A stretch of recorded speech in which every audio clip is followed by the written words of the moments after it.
So I'm not sure how many people are familiar with the projects area of AEM, but at this point in the process, a work order has been accepted and approved by the agency, and it's made its way into the projects area. So you see here that I am adding a workflow or a body of work, depending on what type of request has been submitted.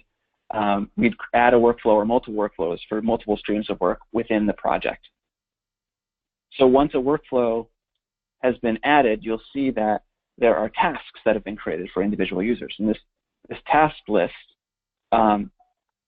is essentially a sequence of tasks that guide a project team to a particular deliverable.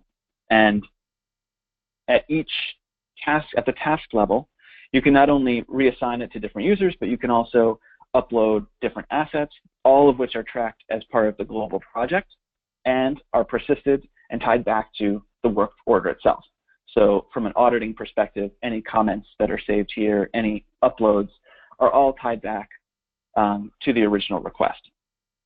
This is helpful if you do want to, later on, if Wonderful wants to track time associated with these tasks or integrate with a third-party system, one of the existing third-party systems that they already use to track time.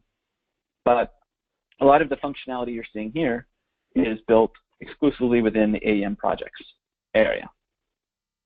And so not only can you kind of follow a project task by task sequentially, but you'll notice if you remember in the existing work order, you can actually define which steps are necessary and which are not. So some requests may require legal approval, some may require senior executive approval, that sort of thing. So depending on what is selected in the original work order and approved, that kind of guides the steps that are presented to users as part of this project.